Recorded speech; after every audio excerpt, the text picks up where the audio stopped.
हिंदी व्याकरण में आज हम एकार्थी प्रतीत होने वाले शब्द करेंगे।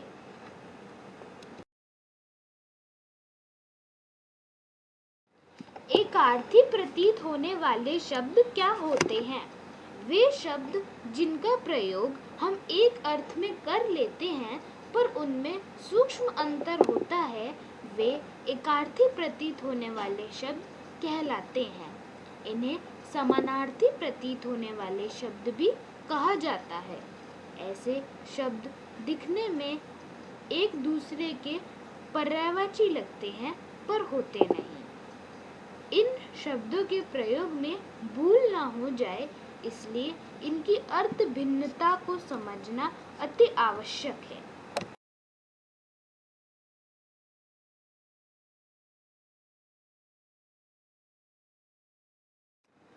पर्यायवाची एवं एकार्थी प्रतीत होने वाले शब्दों के बीच अंतर। विद्यार्थियों के लिए आवश्यक है कि वे पर्यायवाची और एकार्थी प्रतीत होने वाले शब्दों के बीच अंतर समझें और उनका संदर्भानुसार प्रयोग करें। पर्यायवाची एवं एकार्थी प्रतीत होने वाले शब्दों के बीच अंतर।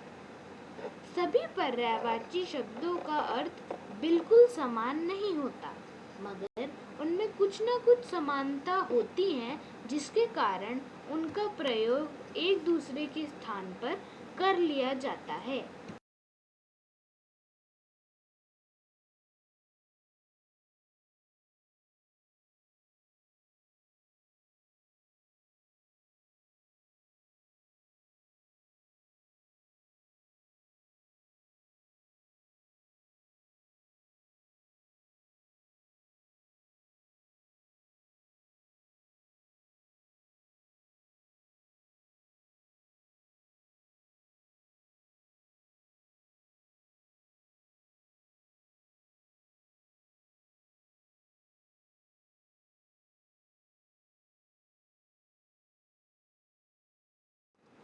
जैसे पत्नी भी स्त्री ही होती है, मगर जरूरी नहीं कि हर स्त्री किसी की पत्नी हो।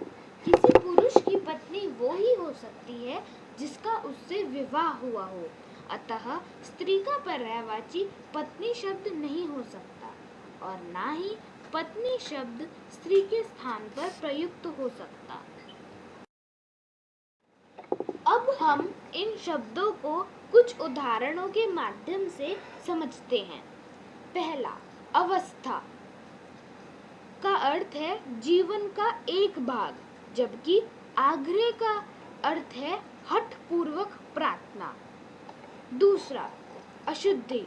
अशुद्धि का अर्थ है लिखने व बोलने में गलती, मगर भूल शब्द का अर्थ है सब प्रकार की गलतियां। तीसरा, उपहार। उपहार का अर्थ है अन्य को दी जाने वाली, जबकि भेंट का मतलब है अपने से बड़ों को दी जाने वाली। चौथा, साहस। साहस का अर्थ है भय रहित शक्ति, जबकि वीरता का अर्थ है प्राकृतिक शक्ति। पांचवा, प्रयत्न का अर्थ है कार्य करने का हल्का भाव, जबकि प्रयास का मतलब है अत्यधिक प्रयत्न। छठा, काल। काल का अर्थ है समय की सत्ता, जबकि युग का अर्थ है समय की सीमा। सातवां, तंद्रा। तंद्रा का अर्थ है झपकी लेना, मगर निद्रा का अर्थ है गहरी नींद लेना। इस प्रकार से हमने कुछ उदाहरणों के द्वारा एकार्थी प्रतीत होने वाले शब्द समझे। धन्यवाद।